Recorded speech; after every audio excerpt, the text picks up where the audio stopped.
You hear it before anything else even registers, that sharp, unfiltered ring-a-ding-ding, cutting through cold morning air like it belongs to another time entirely.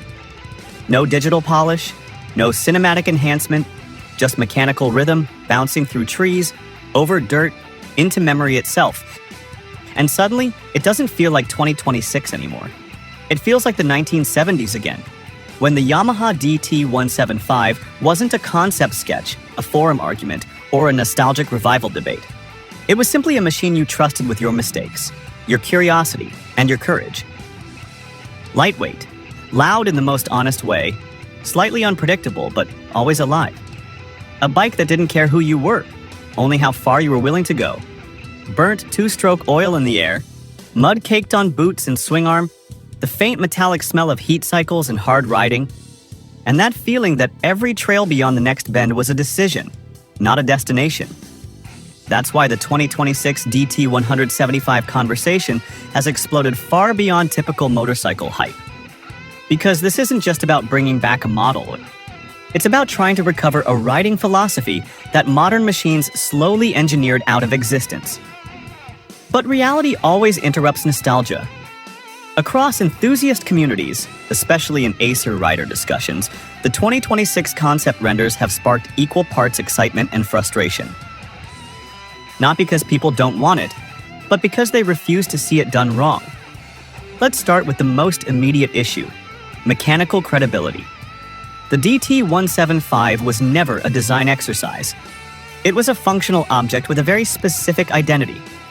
A single-cylinder two-stroke dual sport built for simplicity and survival-level usability. So when modern concept art shows inconsistent mechanical details, like dual exhaust routing on layouts that clearly don't support it, or frame geometries that ignore engine packaging logic, the reaction is instant. Because that's not modern interpretation, that's mechanical fiction, and the community has been very clear. If Yamaha brings this back, it has to respect engineering truth first.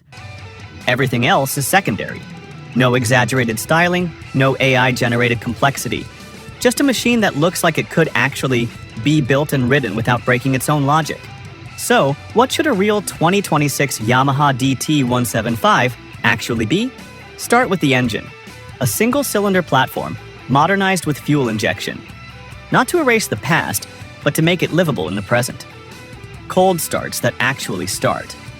Fuel delivery that doesn't require ritual tuning. Consistency across altitude, temperature, and terrain. But, and this is where Yamaha has to be careful, it still needs character. It cannot feel like a sterilized commuter engine. It needs that immediate throttle response. That slightly raw, slightly vibrating personality that reminds you it's still a small displacement dual sport with attitude. Then comes the defining number. Weight. Under 130 kilograms wet. Not target, not estimated. Non-negotiable. Because the DT175 was never impressive because of horsepower. It was impressive because it disappeared beneath you when the trail got technical. It changed direction faster than your thoughts. It forgave mistakes by refusing to feel heavy enough to punish you for them. That sensation is the entire identity of the bike. Lose it, and you lose everything. Now the chassis. Minimal, but not fragile. A frame designed around flexibility balance rather than rigid over-engineering.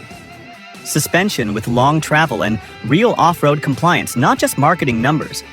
Something that absorbs rocks, roots, and bad decisions without turning the ride into a vague floating experience. And yes, the high-mounted exhaust returns. But not as nostalgia decoration, as functional necessity. Water crossings, rocky climbs, deep ruts, trail debris. The original DT175 wasn't designed to look adventurous. It was designed to survive adventure. That philosophy has to stay intact. But here's where the debate gets interesting, and where the rider community splits into two very loud camps. One side wants absolute purity. No ABS, no traction control, no ride-by-wire, no digital interference. Just a throttle cable, a clutch lever, and consequences that teach you how to ride properly. They want kickstarting. They want choke control. They want mechanical responsibility. For them, the DT175 should feel like a conversation between rider and machine, unfiltered, sometimes unforgiving, but always honest. The other side argues something just as valid. They want ABS, not to make the bike soft, but to make it survivable in modern terrain, conditions where trails are steeper, mixed surface, and more unpredictable than they were 50 years ago. They want LED lighting because riding doesn't end at sunset anymore. They want fuel injection because reliability matters when you're far from help. They want safety systems not as distractions, but as enablers of longer, safer exploration. And both sides are really fighting for the same principle. Don't ruin what made the DT175 special. They just disagree on what special should mean in 2026. Because the truth is uncomfortable, the original wasn't perfect. It was simple, yes, but also noisy, temperamental, and demanding. It broke. It needed attention. It required patience. But that imperfection is exactly what made it unforgettable. Modern riders aren't necessarily asking for that difficulty back. They're asking for the feeling it created. So the question Yamaha has to answer is not just technical, it's philosophical. Do you build a machine that forces riders to adapt to it? Or do you build a machine that adapts just enough to let more riders experience what made the original legendary? That tension is the entire future of the DT175 revival. And it's why this conversation matters far beyond nostalgia. Because lightweight dual sport riding itself is disappearing under weight, electronics, and complexity. The DT175 represents something increasingly rare: immediacy. A direct line between intention and motion. No layers, no filters, just ride. So when riders argue about its return, they're not arguing about a product. They're arguing about whether that kind of riding still deserves to exist. And that's why this matters more than spec sheets or marketing language. Because the 2026 Yamaha DT175 won't be judged like a normal motorcycle launch. It will be judged like a cultural statement, a declaration about what Yamaha believes motorcycling should feel like in an era where everything else is becoming heavier, smarter, and more controlled. But there's one last thing. A final detail that's been circulating quietly in rider discussions and prototype speculation threads, something that hasn't been confirmed anywhere but keeps appearing in insider rumor form. If this revival happens, there's talk of a hidden factory heritage mode, not a performance boost, not a ride setting, but a locked-in classic trail configuration that strips back assist systems, simplifies throttle mapping, and emulates the response behavior of early DT models as closely as modern engineering allows, a mode not meant for everyone, but meant for those who want to feel what the original felt like, translated, not recreated.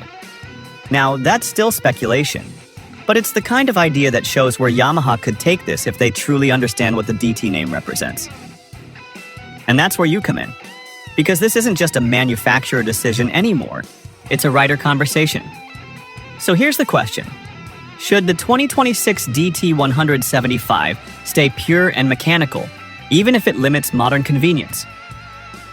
Or should it evolve into a retro-modern dual sport with fuel injection, ABS, LED lighting, and smart safety systems done carefully enough to preserve its soul? Drop your answer in the comments. And not just that, tell the story. If you ever rode a DT175, what do you remember most? The sound, the breakdowns, the trails, the freedom, or the chaos? And if you never did, what made you want one in the first place? Because this isn't just a revival idea anymore. It's a crossroads. And whichever direction riders choose, it won't just define a motorcycle. It'll define what kind of riding still matters.